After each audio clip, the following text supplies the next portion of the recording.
The hidden power of self-compassion. How to lose weight without guilt or punishment. How many times have you tried? You start a diet with excitement. You sign up for the gym. You say, "This time I'm serious." And for a few weeks things go well, but then temptation shows up. You eat too much, you skip a workout, and suddenly the real problem isn't the extra food, it's the voice in your head. That voice whispers, "You're a failure, you'll never make it, you don't have what it takes." That voice that doesn't let you sleep, that crushes your spirit, that makes you feel worthless. Sound familiar? You're not alone. Millions of people live trapped in the same cycle: hope, collapse, guilt, repeat. But wait, here's the shocking truth. Science has discovered that the problem isn't your willpower. The real enemy is the way you talk to yourself. And even more surprising, there's a tool that can change everything. A tool so simple you already carry it within you, but so powerful it can transform the way you eat, the way you move, even the way you see your own body. That tool is called self-compassion. This story is based on the scientific article, Self-Compassion in Weight Management, a Systematic Review, published in the Journal of Psychosomatic Research in 2021 by Jennifer Brenton-Peters and her team at the University of Auckland. They reviewed thousands of studies and found solid evidence that self-compassion can be a key to improving how we manage weight. What I'm about to share comes straight from that research, retold here in simple, everyday language, so you can see how this idea may offer hope when everything else has failed. We live in a world where obesity keeps climbing. Experts predict that by 2030, almost 60% of the global population will be living with excess weight. That means 6 out of every 10 people. And it's not just about looks. Extra weight opens the door to serious illnesses, diabetes, heart disease, even cancer. On top of that, it crushes mental health. More depression, less quality of life, more despair. We all know the typical advice: eat less, move more. But if it were that simple, wouldn't we all be fit by now? The truth is much harsher. The environment around us is designed to make us fail. Fast food at every corner, ultra-processed snacks on every shelf, aggressive ads selling sugar and fat as if they were happiness in a wrapper. Even if you lose weight, the world pushes you to gain it back. That's why so many people end up stuck in endless cycles: fad diets, rebound weight, frustration, hopelessness. And the cruelest part? It's not just the battle against food, it's the battle against yourself. When someone slips up on a diet, they don't just say, "I'll get back on track tomorrow." No. They punish themselves. They insult themselves. They look in the mirror with disgust. This destructive process has a name: weight stigma. It's society's negative beliefs about people with excess weight. But it gets worse. When people start to believe those insults themselves, it's called internalized stigma. That's like carrying a cruel judge inside your head. And that judge never stops saying, "You're weak, you'll never change, you're hopeless."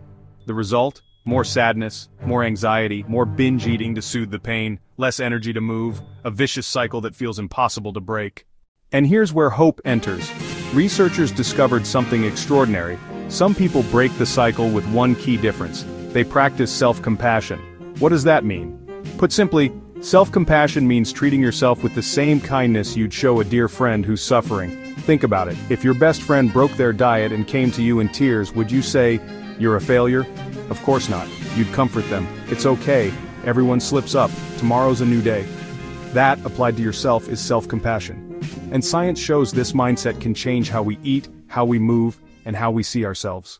The 2021 article reviewed more than 9,000 studies and selected 20 that met strict criteria. The results were stunning. 17 out of 20 studies showed increases in self-compassion after interventions. 15 out of 18 studies found improvements in eating habits. Fewer binges, more fruits and vegetables, more mindful eating. 6 out of 9 studies showed increases in physical activity. 6 out of 11 studies confirmed weight loss. Not miracles, not gimmicks, just science.